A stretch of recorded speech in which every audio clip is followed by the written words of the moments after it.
Saudaraku, kembali saya ingin mencurahkan isi hati berdasarkan 2 Timotius pasal 4 ayat 1 sampai 8. Katanya kalau diulang-ulang menurut para pengamat, politisi, agamis ataupun ateis sama.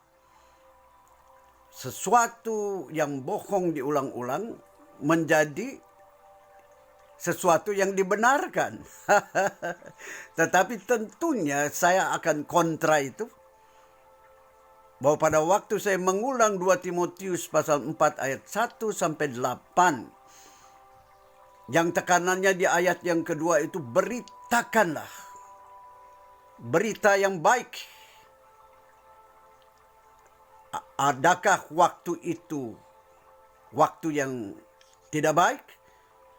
Atau waktu yang baik seperti saat ini? Seluruh dunia diancam oleh virus Omikron. Dan oleh karena itu, biarlah saya tetap ingin membulatkan tekad saya pulang ke Jakarta.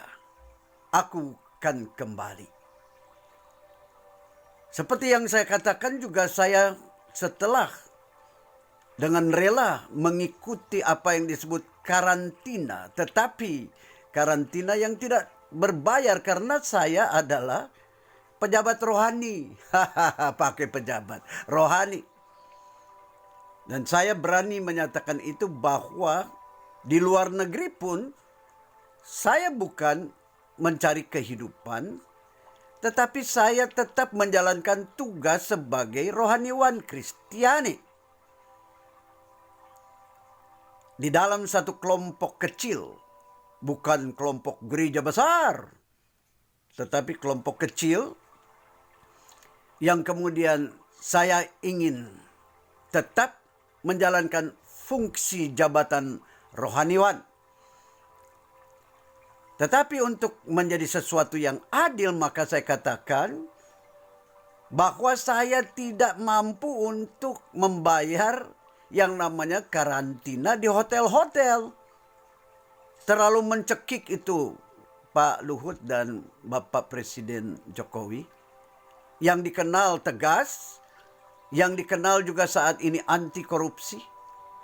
Tetapi memang soal karantina juga sudah cacat.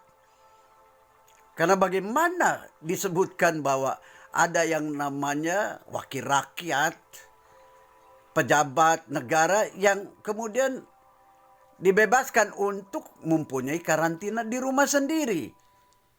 Itu sangat tidak enak untuk dipikirkan secara akal sehat, secara keadilan. Maka oleh karena itu saya kembali menyatakan bahwa saya ingin di karantina yang tidak berbayar di Wisma Atlet kah? Bahkan saya saat ini juga cukup merasa senang karena dari 14 hari sekarang ada berita 10 hari, bahkan kemudian ada berita 7 hari. Dari situ memang saya kemudian bertindak di dalam keyakinan, iman bahwa Tuhan yang tahu juga isi hati saya, kenapa saya mau kembali ke Jakarta. Kalau lepas dari karantina itu, saya langsung pergi kepada apa yang disebut oleh BPS, lembaga yang menyelidiki bahwa Banten itulah tempat rakyat yang tidak berbahagia. Padahal pejabat-pejabatnya, pamong-pamongnya itu begitu nampak berbahagia. Dan itu memprihatinkan, kalau tidak mau dibilang memalukan. Bahkan dari situlah kemudian saya ingin meyakinkan Bapak Luhut dan Bapak Presiden.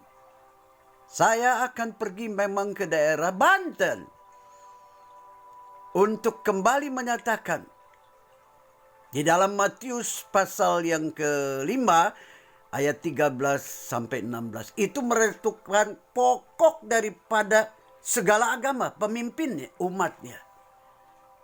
Yaitu mengajarkan kebaikan, menjadi teladan tentang kebaikan, keramahan, cinta bangsa yang plural, tidak menjadi kadal-kadal gurun yang mengajarkan tentang anti kelompok lain dengan istilah sentimen sara. Semuanya serba digembar-gemborkan, tetapi prakteknya.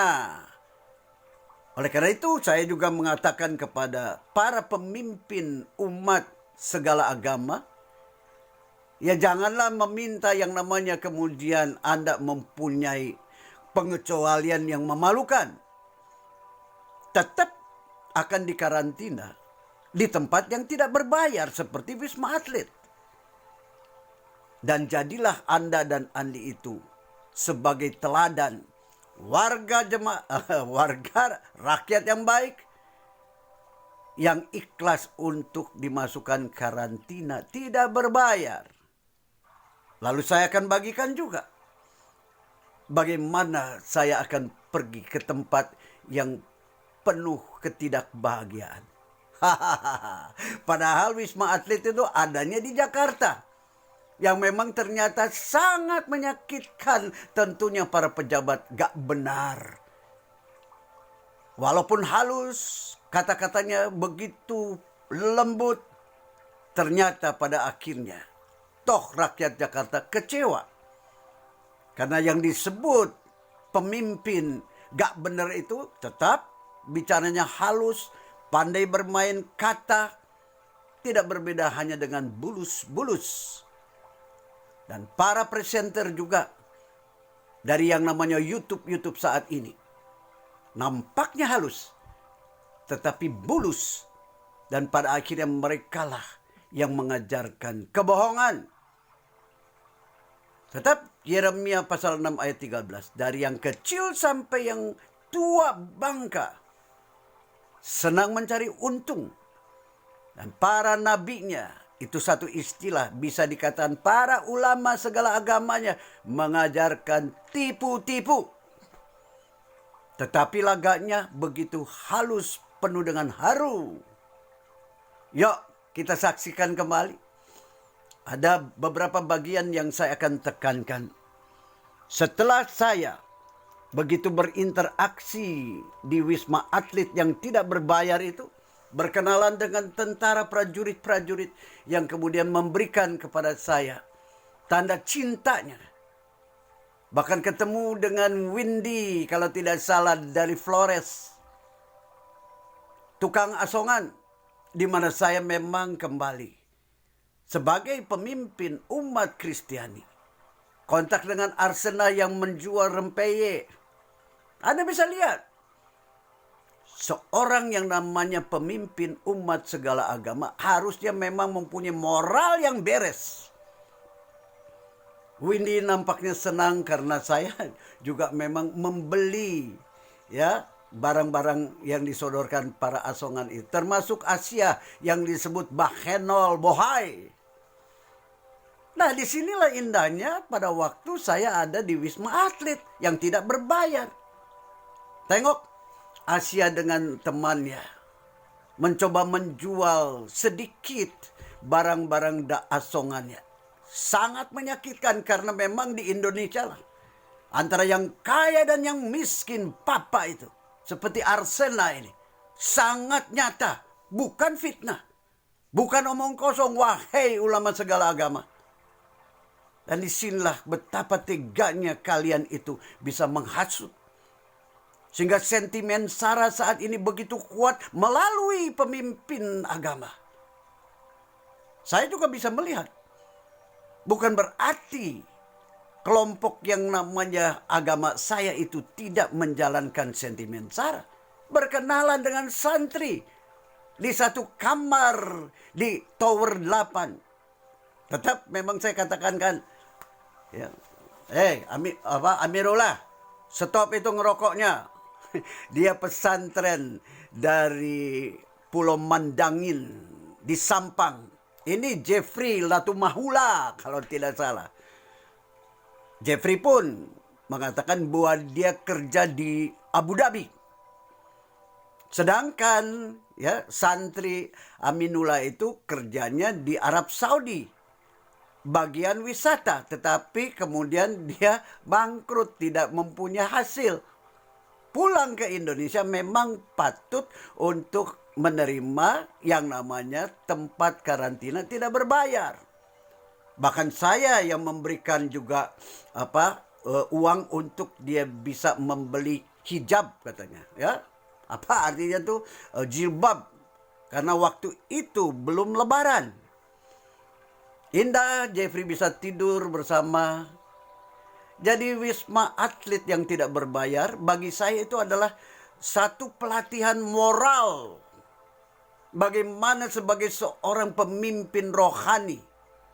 Termasuk juga ustadz sebenarnya. Habaib. Bahkan juga termasuk yang orangnya itu Habib Sumait. Yang kemudian ganti nama jadi Smith. Dengan tentara.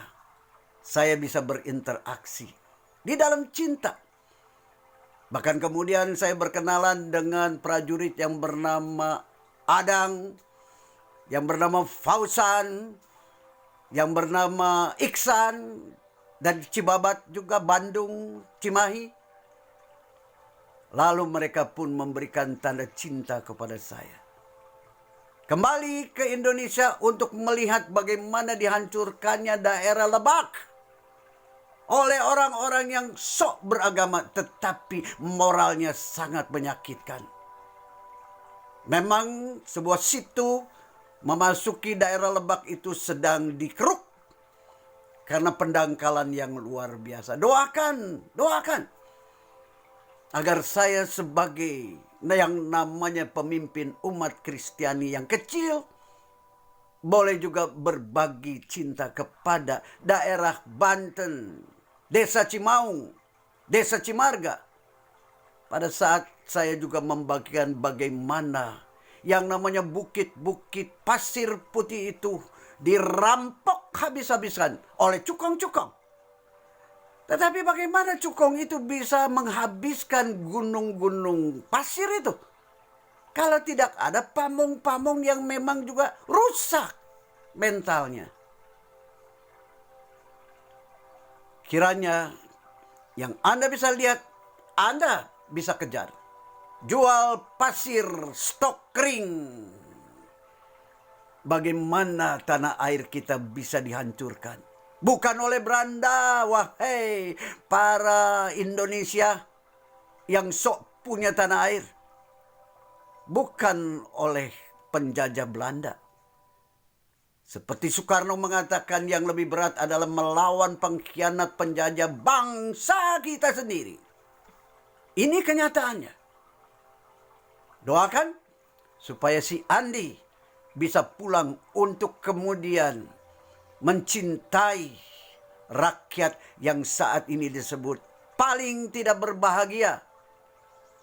Yang menyusul juga rakyat warga Jakarta yang memilih pejabat yang gak bener. Maka akibatnya itu jangan salah pilih. Berfoto memang dengan yang namanya Ketua RW Kardi. Memang orangnya kuat, luar biasa. Yang di tengah pakai kaos merah itu adalah cucu dari ex-Kusta. Dari yang namanya Sitanala di Tangerang. Mereka berbahagia.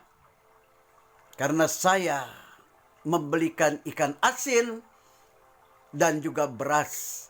Hanya sedikit saja itu yang menyakitkan. Aldi, asal dari Lampung, yang baru saya kenal juga. Tetapi langsung dia sudah semeringah juga. Dan dia bisa langsung juga berinteraksi dengan saya. Lalu dia juga menyatakan betapa ketidakadilan itu. Lihat 8.200.000 sekian itu bisa saya jadikan cinta. Dan itu bukan dari Amerika atau dari tempat luar negeri saya. Dari adik bimbingan saya yang ada di Jakarta. Lihat cucu seorang yang ex-Kusta bersukacita? Lihat, saya dan Anda sebenarnya bisa membawa sukacita. Ini kembali namanya Dede, istri dari Ustadz. Memang kecantikannya tidak dikalahkan oleh orang Jakarta yang centil-centil, penyanyi yang the singer not the song saja. Tengok berapa puluh yang namanya kantong-kantong cinta itu. Tidak banyak. Itu yang menyakitkan hati saya, Pak Luhut dengan juga Bapak Presiden. Lihat Aldi senangnya. Dan lihat ini yang saya bikin. Tampungan air di tempat yang gersang. Supaya wanitanya bisa mandi dengan tenang. Lihat sungai Cisimet. Disitulah saya datang untuk kemudian berbagi cinta dengan warga Banten yang disebut tidak berbahagia. Ibu itu adalah orang Tionghoa yang kena kusta, lalu menjadi mualaf dari Purwakarta. Jadi fakta-fakta ini yang saya bagikan. Aldi berfoto dengan yang namanya Asmadi. Betapa bahagia. Pada waktu cinta dari sorga dinyatakan kepada warga yang menderita. Bahkan yang namanya kura-kura pun saya lepaskan. Untuk mencicipi kebahagiaan. Sungai Cisadane pada waktu surut. Sungai Cisadane yang saya saat ini katakan, mari kita selamatkan Sungai Cisadane dari perampokan para cukong. Dari izin-izin yang sangat menyakitkan, dari pamong-pamong yang kehilangan nurani. Hanya di seberang yang namanya Bandara Soekarno-Hatta. Bagaimana ini tidak terlihat oleh Anda sebagai pamong? Sebagai wakil rakyat, heran saya jadinya. Mari kita teriakan, selamatkan Kali Cisadane. Selamatkan bantarannya dari penggarongan cukong-cukong yang diridoi oleh pamong-pamong yang hatinya kosong. Dan ini bukti bahwa saya mencintai tanah air Nusantara. Sehingga biarlah kiranya melalui tayangan ini, terutama Bapak Luhut dengan Bapak Presiden itu memang memberikan kesempatan saya ada di karantina yang tidak berbayar. Memang saya jadi nekat juga sih. Apa yang akan terjadi, terjadilah. Lihat, kadal pun saya selamatkan. Apalagi saya tidak memikirkan warga yang dikhianati oleh para wakil rakyat kah? Oleh konglomerat kah? Karena kalau Anda melihat sendiri, bantaran Kali Cisadane itu sampai ujung yang namanya Tanjung Burung. Semuanya saat ini sedang pesta dirampok. Cukong-cukong tetap mempunyai kekuatan. Berani untuk bertindak. Berani untuk menyogok orang-orang kampung. Untuk mengkhianati warga bangsanya sendiri. Luar biasa. Dan ini fakta. Nyata. Pada saat saya juga mengatakan, berikan saya kesempatan. Menjadi garam dan terang dunia yang bukan dalam khotbah, dalam ceramah, dalam tausiah. Yang pada akhirnya hanya cari untung para ulama yang tidak punya malu. Doakan saya. Doakan kerinduan saya untuk berbagi cinta. Menyelamatkan Sungai Cisadane. Memagari bantarannya karena tetap kambing-kambing berjanggut yang kemudian sok suci itu tetap saja masuk untuk jadi maling. Aneh bukan? Orang senang sembahyang tetapi tetap maling. Fakta bukan fitnah. Tengok. Memang tetap bantaran yang saya coba lindungi itu hijau. Dan disitulah kadal burung, bahkan kemudian kupu-kupu bisa merasa bahagia. Maukah Anda membuat bangsa Anda sendiri bahagia? Di kelenteng yang paling tua katanya di Banten, saya datangi. Lalu di situ memang saya juga berbagi. Tetap hanya cinta, bukan berbagi agama. Agama itu oleh orang yang namanya ateis ataupun oleh Rocky Gerung disebut itu khayalan saja. Tetapi herannya Rocky Gerung malah dipuja-puja sama orang agamis radikalis. Tengok Sungai Cisadani yang bantarannya hampir dihabiskan. Hampir ditembok semuanya. Tetap main catur saja. Sepertinya memang bangsa kita itu dipimpin oleh pecatur-pecatur yang hanya mau menang saja. Makan yang namanya siomay murahan.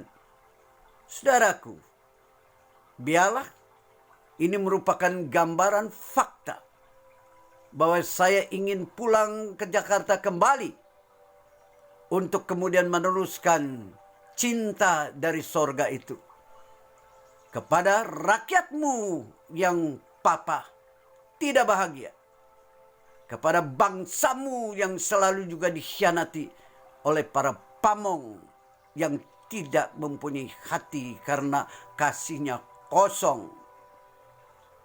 Sekitar Kali Cisadani. Lihat, orang-orang miskin selalu berdesakan. Tetapi saat ini, justru yang paling menyakiti adalah pengkhianatan para cukong, para pamong, yang pada akhirnya berhati kosong, walaupun senang beribadah, tetapi kelakuannya begitu yang disebut berdebah. Selamatkan Kali Cisadani. Selamatkan Nusantara. Bahagiakan bangsa Anda dan bangsa Andi. Kiranya apa yang saya upayakan ini diridhoi oleh Allah yang Maha Cinta. Di saat saya memagari bantaran Kali Cisadani. Karena tetap maling-maling itu ada. Senang beribadah, tetapi tidak lupa juga untuk mencuri hak orang lain. Bantaran Kali Cisadani dengan sungainya harus diselamatkan mumpung masih ada. Saya baru melihat berapa jauh ya, daerah-daerah itu seperti comberan saja. Pada saat para pamong tidak mempunyai tanggung jawab untuk melestarikan alam semesta.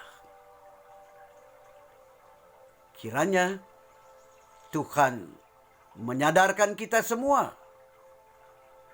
Kiranya bantaran Kali Cisadani bisa diselamatkan mumpung masih ada. Saya ingin membagikan 7 spot tempat yang baik untuk memancing di Kali Cisadani. Cisauk ada dekat jembatan kereta api. Lalu dikatakan juga ada yang namanya di dekat jembatan Kosambi atau apa. Ya, jembatan Asobirin. Di mana Sumarekon ada di sana. Memang melihat 7 spot untuk memancing liar di Kali Cisadani itu menyakitkan saya, Bapak Presiden, Bapak Luhut Panjaitan. Saya berdoa agar Anda mendoakan kepulangan saya. Kembali aku ke Jakarta untuk berbagi cinta dari surga.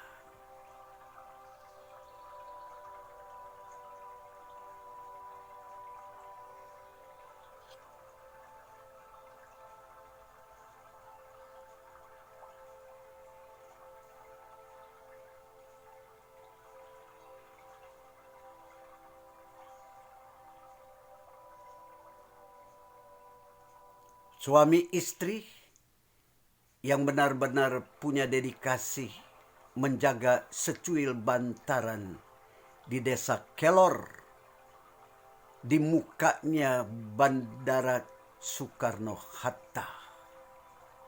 Selalu melihat gambar-gambar, saya menjadi sedih. Karena banyak orang yang mengatakan, apapun yang Pak Andi lakukan pada akhirnya akan dihancurkan juga. Tetapi di dalam sikap imani saya tidak akan mau menyerah kepada kekuatan Mamon, kekuatan Dajjal yang saat ini menguasai para cukongkah, para pamongkah, para garongkah dari rakyat-rakyat kecil juga.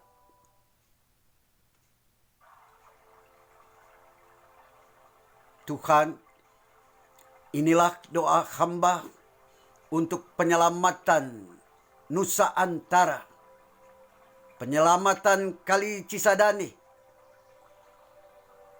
penyelamatan tanah air. Yang saat ini memang benar apa yang dikatakan proklamator Soekarno. Musuhmu bukan Belanda lagi. Musuhmu adalah pengkhianat bangsa. Bangsamu sendiri. Maaf kalau Anda tersinggung. Karena doa saya memang untuk menyinggung Anda supaya sadar akan kebangsaan yang saat ini dikhianati oleh Anda dan Andi sendiri. Tuhan dengar doa hamba. Selamatkan bantaran Kali Cisadane. Selamatkan Sungai Cisadane daripada limbah-limbah yang sedemikian menghancurkan primata-primata yang memerlukan air bersih. Ada senyum yang sebenarnya penuh dengan ungkapan air mata derita. Dengarlah Tuhan, hamba yakin jikalau Tuhan bisa mentobatkan para pejabat pada saat saya menanam pohon yang disebut pohon macam itu sawit, pohon sawit yang ternyata cepat tumbuh, pohon aren juga. Itu yang saya usahakan sebagai pemimpin umat Kristiani. Wahai ulama segala agama, termasuk habaib, termasuk ustadz, termasuk juga Habib Sumait. Yang menyedihkan justru ada seorang wanita yang memang betul-betul dedikasinya. Tetapi comberan seperti ini, si Andi sendiri yang harus membersihkannya. Bukan khotbah saja, bukan tausiah saja, bukan ceramah saja. Turun kecomberan di tengah-tengah bangsa yang senang sembayang. Tetapi kelakuannya macam jalang-jalang saja. Petualang-petualang yang kemudian begitu saja membuat tanah air kita gersang.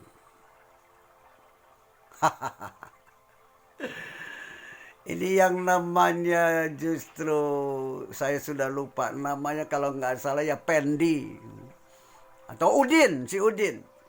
Si Udin yang mengatakan, tolong sebut saya Udin Kelor.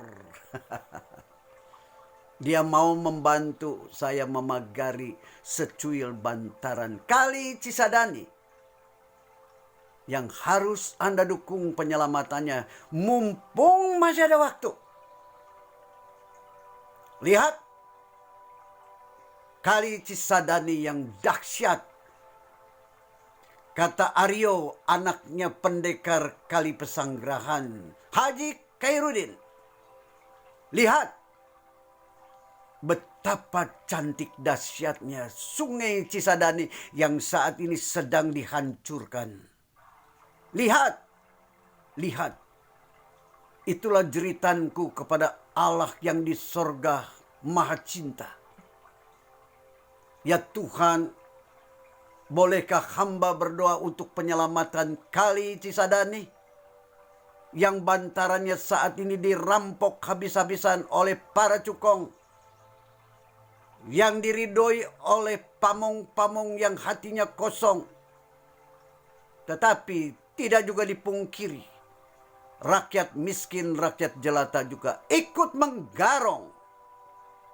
Memang disitulah disebutkan, pada saat pemimpin itu menjadi garong, rakyat yang dipimpinnya, umat yang digembalakannya itu akan menjadi garong juga. Betul saya tapi mengatakan, kalau kepalanya rusak, maka rusak juga ekornya daripada akhlak-akhlak rakyat pimpinan bimbingannya. Kembali ke Jakarta. Aku rindu berbagi cinta.